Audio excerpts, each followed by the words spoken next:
Thank you, Dr. Kedia, for those kind words.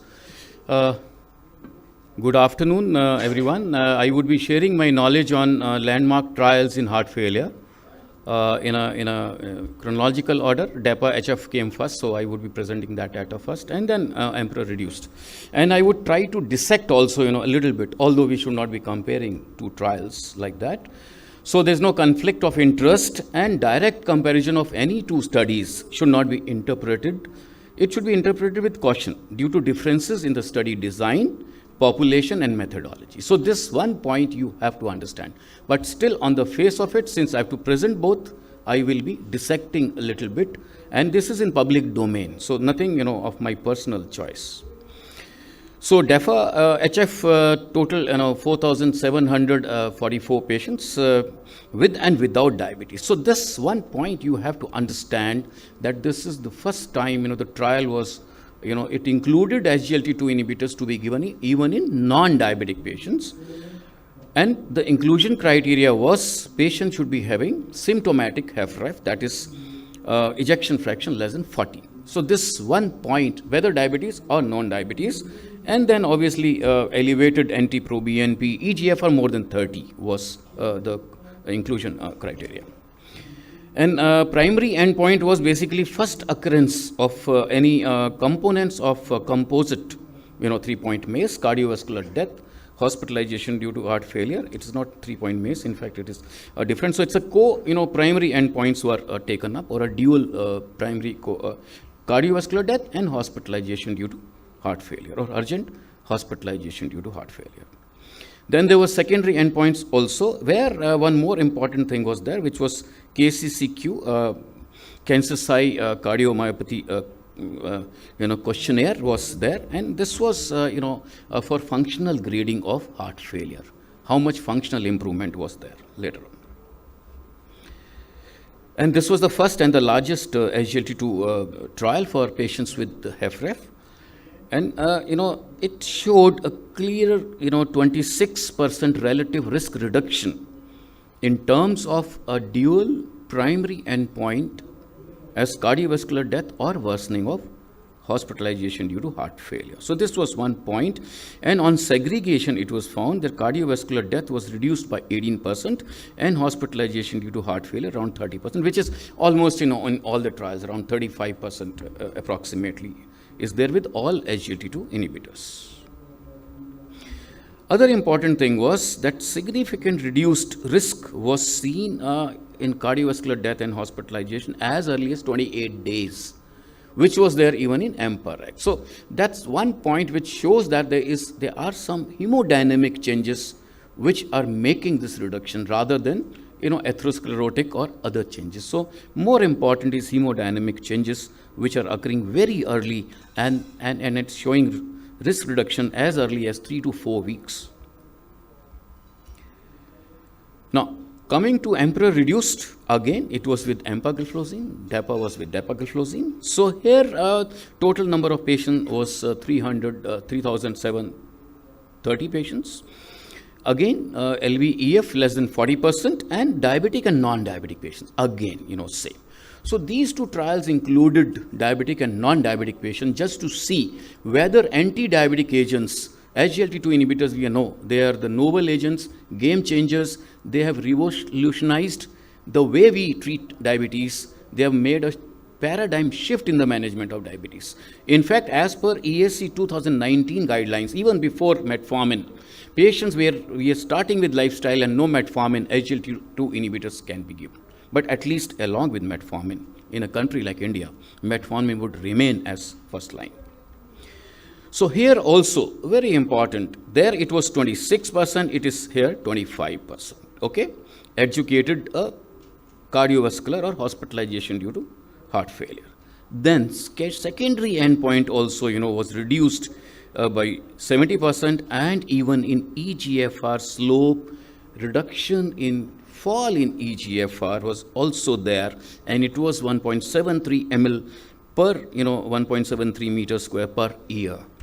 There is a gradual fall in EGFR as we grow old, one, because of diabetes itself. And then if patient has DKD, then it is a further, continuous fall. So there, the slope reduction was reduced, and patient gained more life years to reach the same EGFR fall when you give SGLT2 inhibitors. So if we see both the trials and we see the data, the baseline, the number of participants is almost, in both the arms same. LVEF. Now, this is one small point, that in EMPEROR reduced, LVEF to start with mean was 27.7%, while in DAPA-HF it was 31%. Very small difference. Then NT-proBNP was also very high in EMPEROR preserved as reduced as compared to as compared to DAPA. Okay, HF.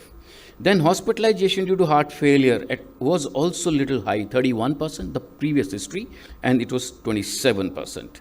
Diabetes was same. EGFR also, we can see a little on a lower side, 61 mean EGFR, while it was 66 here.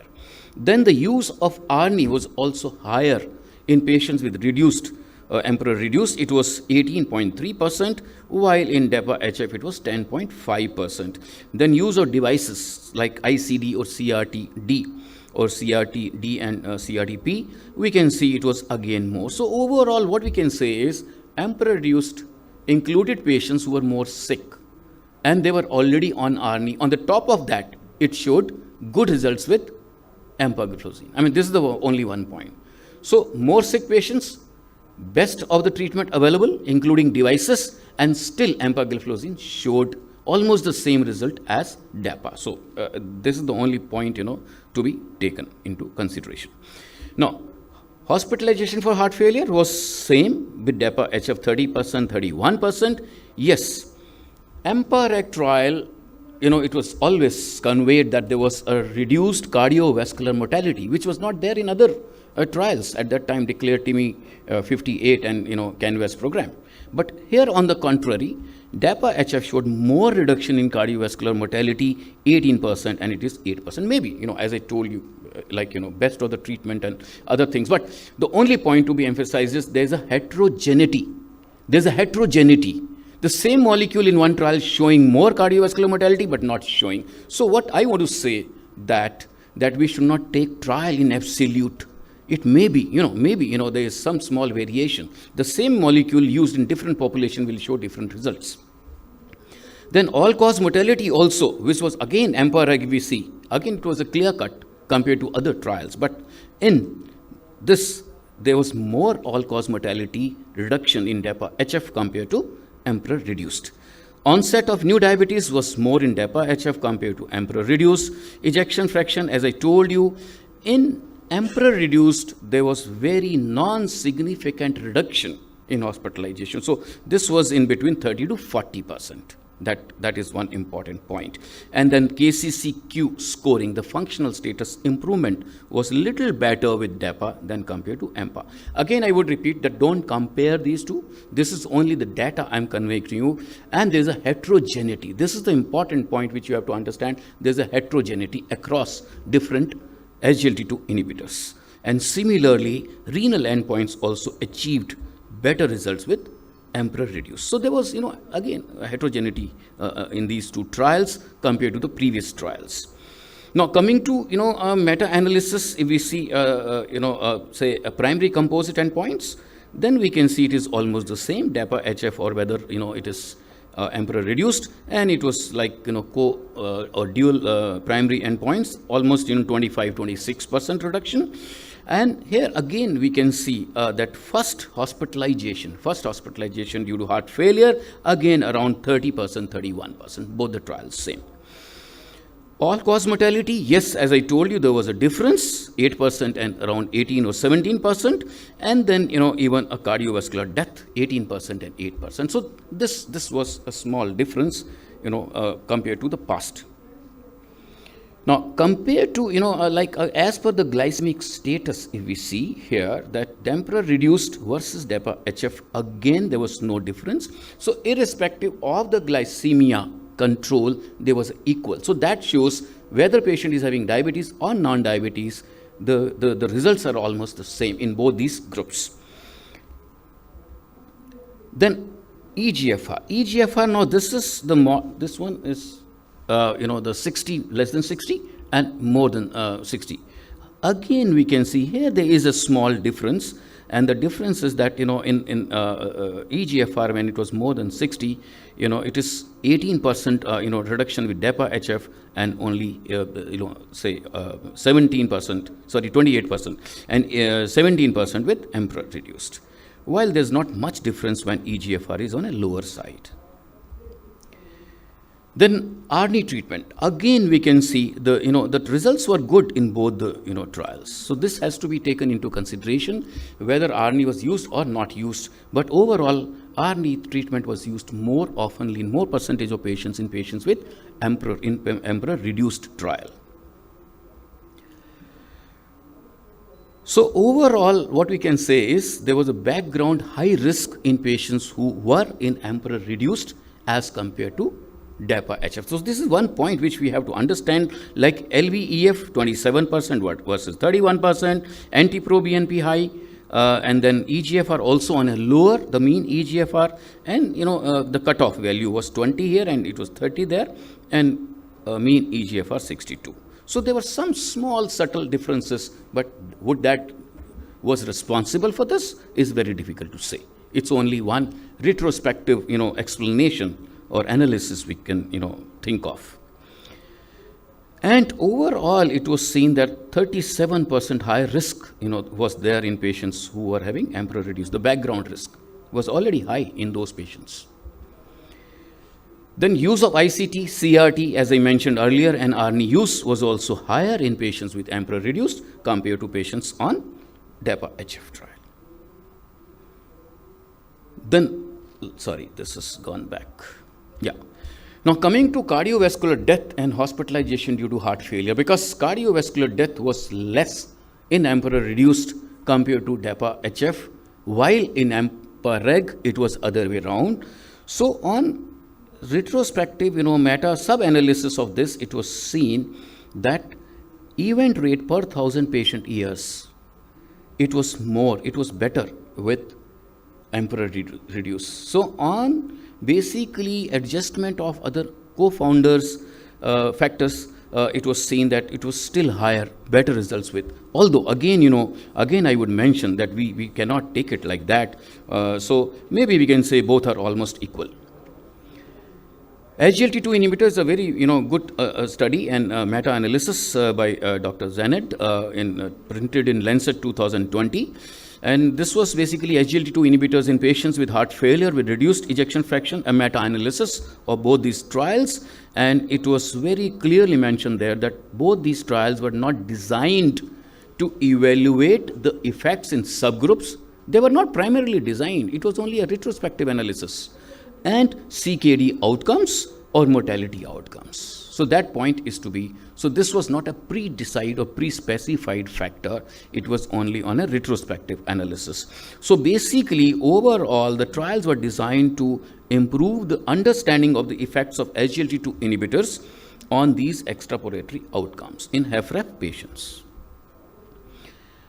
So in the same, so basically the same meta-analysis, it mentioned that we can see, overall the results are not much different. They're almost the same. Then cardiovascular death or, hospitalization due to heart failure, again, irrespective of ARNI use. Again, see, because in patients where in Emperor reduced ARNI was more commonly used, so there is a slightly better result here, while in patients who had, this is in terms of hospitalization due to heart failure or cardiovascular death, but separately cardiovascular death, it was less reduced in patients with Emperor reduced. Then overall, all-cause mortality as well as cardiovascular death, again, as I mentioned, it was again, there was a very small difference, but it was there as we have already seen. Then kidney outcomes in patients with, in these two trials, and here also we can see overall it is 0.62, but definitely it was better, 48% reduction in progression of kidney disease in Emperor reduced compared to in patients with DAPA-HF.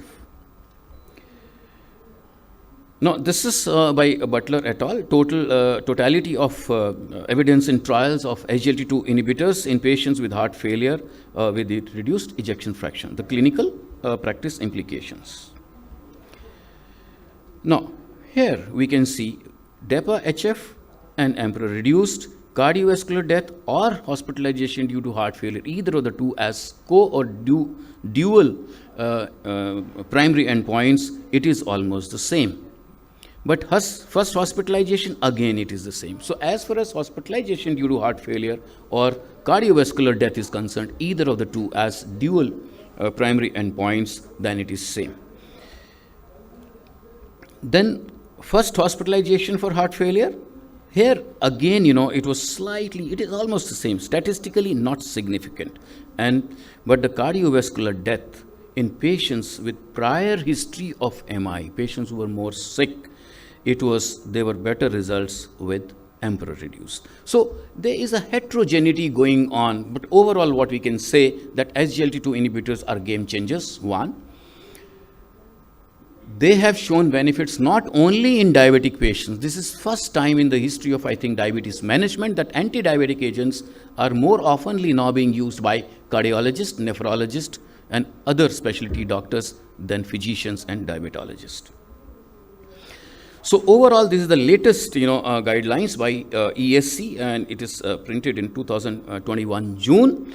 And this is, I would just read this one because these are not related to my talk. So as per ESC 2021 guidelines, in the individuals with heart failure with reduced ejection fraction with or without diabetes, risk of cardiovascular death or hospitalization due to heart failure is reduced both by dapagliflozin and empagliflozin. This is the bottom line. Okay. The other is one trial which we have not discussed, and because we need always a pharmaceutical company to generally sponsor. So that is Soloist WHF trial, a very good trial. And that was the first trial which showed results in patients with acute heart failure after stabilization. When patient is admitted with acute heart failure, we don't give SGLT2 inhibitors, even at the time of discharge. All these trials, DAPA-HF and EMPEROR reduced, they were given later on, after 3 to 4 days of discharge. So this was the first trial where it was given gliflozin, which is by Sanofi and Merck. So I don't know, this molecule is not available as yet in India. This is a dual SGLT1 and SGLT2 inhibitor. So this showed that within, after stabilization, even before discharge or within 3 days of discharge, sotagliflozin showed very good results. So there are many other trials going on, MPLACE and ME trial, where it is now being seen that in acute MI, after stabilization, after 20 to 48 hours, you start with SGLT2 inhibitors. Because initial treatment is always life-saving, SGLT2, diuretics, ACE inhibitors, and other things. Okay, so after that. So this is one point is to be understood. So maybe, retrospectively, or we can say that not only EMPA and DAPA, since sotagliflozin has shown the results in acute situation, maybe these molecules also, because basically there are SGLT2 inhibitors. So in times to come, maybe we can use these molecules straight away in ICU or CCU after stabilization of acute MI and acute heart failure.